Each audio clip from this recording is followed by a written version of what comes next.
What's up, everyone? This is Colt091, and with it being October 1st, as of the day I'm recording this, I felt it was only right for me to make a video showing off some of the best albums to listen to during the winter and fall season. We are currently listening to Marduk, Germania. This is the '97 live album from Marduk. It's one of my favorite albums, one of my favorite projects from them. It is Legion is on vocals here, and this is mostly Those of the End Light, Opus Nocturne, and Heaven Shall Burn material. And it's the most hateful era of Marduk by a mile, and it's just amazing stuff, man. It is the essence of black metal, and I love it. All right, for the first album we have Odium, The Sad Realm of the Stars, released in 1998. This is the only album ever put out by Odium. They are a Norwegian symphonic black metal band. They really were one of the pioneers when it came to cosmic black metal, or really raw symphonic black metal. And this album is one of the best ever. The song Through the Sorrow-Filled Forest is an absolute masterpiece. Palace of Forgotten Dreams is another masterpiece.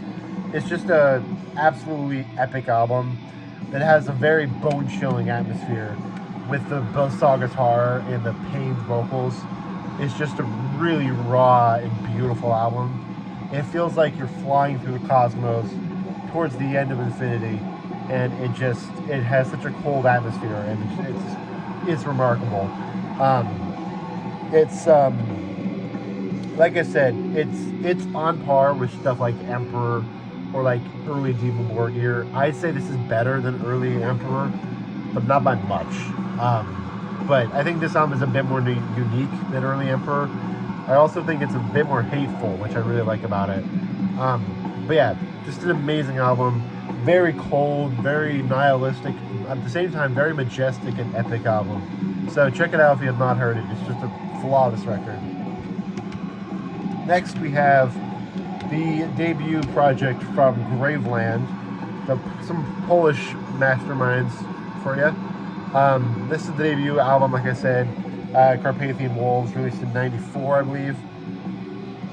This is a barbaric, epic, and triumphant record. The best song on here to me is At the Pagan Samhain Night. It is just really cold and really epic and really nihilistic approach to black metal. One thing I love about Graveland is they're very mid-paced. They don't do constant barrages say early Darkthrone or early Gorgoroth. They have a lot of variation to them, and it's a very cold atmosphere, and the variation kind of adds to that. I feel like it kind of adds that creepy atmosphere that makes the mid-paced tempo so riveting. I feel like the mid-paced tempo is one of the best parts of this. And then the vocals in this album.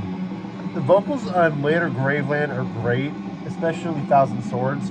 But the vocals on this album are especially barbaric. They remind me a lot of early Enslaved, and maybe Darkthrone, but especially Enslaved, because they're very much more high croaks. And he gets up there in terms of frequency, and it's really amazing stuff. So check out this album if you've not. It's an absolute Polish classic. So yeah, great album. Next is Behemoth, The Return of the Northern Moon. I believe this is the debut EP from them. This is, during the black metal era, when they were good. This is when Nurgle is at his best. This is when he was fucking 15, putting out really nihilistic and hateful black metal that is the bleakest sound you can imagine. Behemoth has always been a really interesting band because do they do anything unique in terms of black metal? No, not at all. But I think it's just so damn consistent and so damn solid that you could not. There's no way you don't like this. This is just stuff like Immortal, Darkthrone, Gorgoroth, that kind of shit. But it's a bit slower, and I like that about it.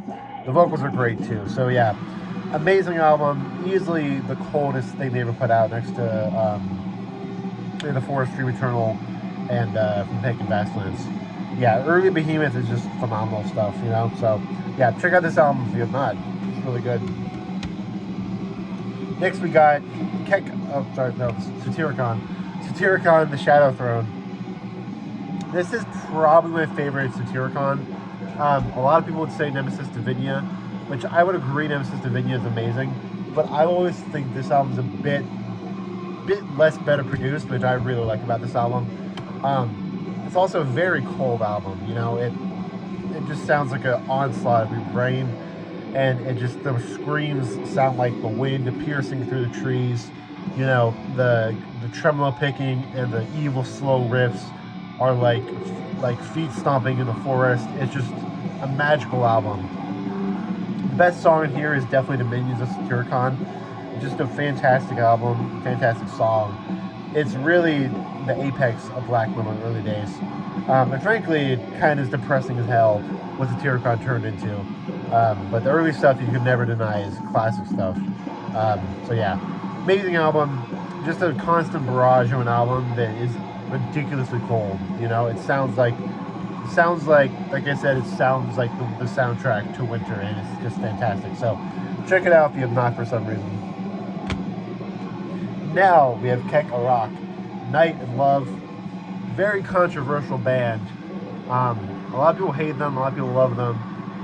I'm kind of iffy, but I think this album is perfect for winter. Because there's two styles in this album.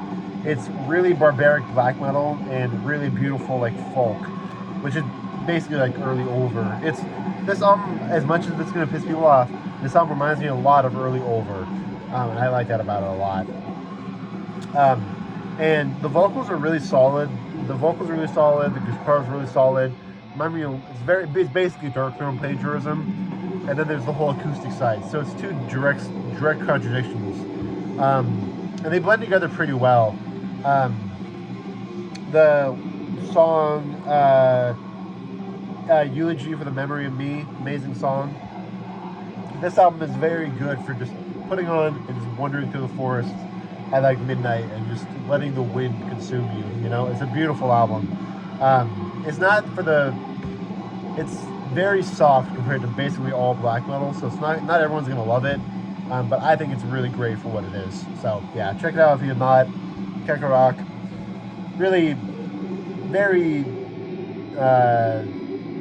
very divisive band, but I think they're really good. At least this album.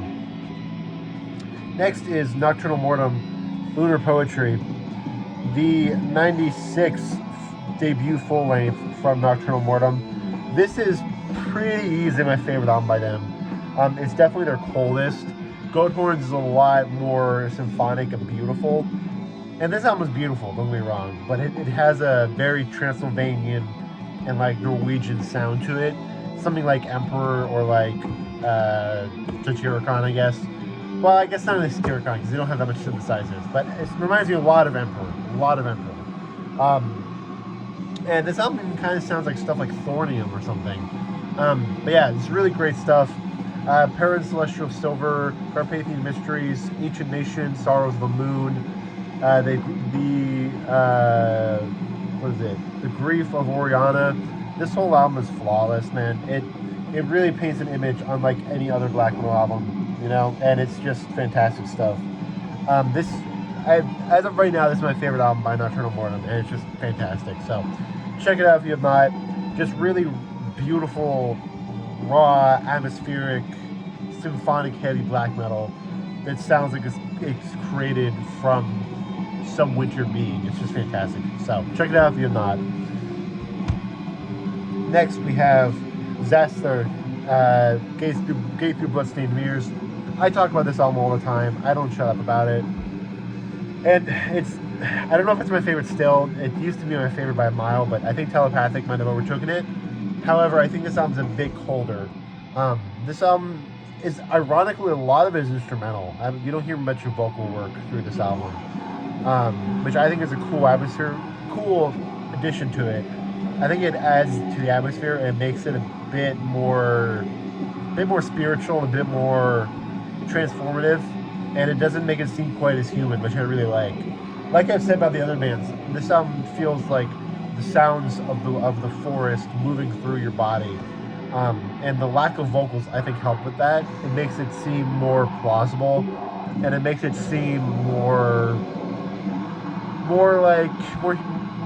like ancient, you know, more primitive, and I really love that about this album. And this whole album is just amazing. It's one of the best USBM albums. Fuck anyone who calls Xasthur Leviathan DSBM. As much as I don't adore Xasthur, he's not fucking DSBM, so fuck off with that rating. But yeah, this is a great album. Really, really cold album, and it's a very good place to get started with Xasthur. For the final album, we have, I believe, the Dave's second full length, From Drawing the Light. This is recently my favorite band, along with Profanatica and Odium. I actually have a Drawing the Light back patch being sewn on to my next jacket. It's a Profanatica back patch with a Drawing the Light back patch on the top. So yeah, Drawing the Light, absolutely phenomenal band.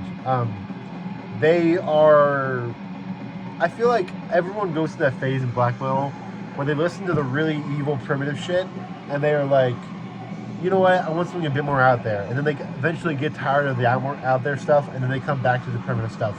And Drawing the Light is one of those bands that everyone can agree is just phenomenal, you know? It is just enough of everything for everyone. Tons of synthesizer, tons of raw vocals, tons of clean vocals, sometimes. A lot of buzzsaw guitar. It's just fantastic. And there really is tons of different styles in this album and this project. This album is a lot more on the primitive side compared to his other stuff. A World Long Dead, Time Heals Nothing is one of the most barbaric and miserable and cavernous songs he's ever done, along with The Haunted Ruins of a Vampiric Soul. Let's see, Dark Whispers of Torment. Dark Whispers of Torment is amazing. So yeah, fantastic band, fantastic project. I'm just trying to find every Drawing the Light album I'm trying to own every Drawing the Light album I can find, and this album is one of the best ones. So, just a very cold and very cavernous album that sounds, like I said, like every other album. It sounds like the wind and the forest just moving through your very soul and very being, and it's just fantastic. So, yeah, check out this album if you have not. So, here was the stack. Hope you guys enjoyed the video. If you guys did, please feel free to comment down below some of your favorite winter albums. I'm probably going to do, at the end of winter, I'm going to do like albums I listen to the most during the winter kind of thing. So, look forward to that. But yeah, until then, let me know what you think of the video. Let me know what you think of the bands I mentioned. And I'll see you guys in the next one. Peace.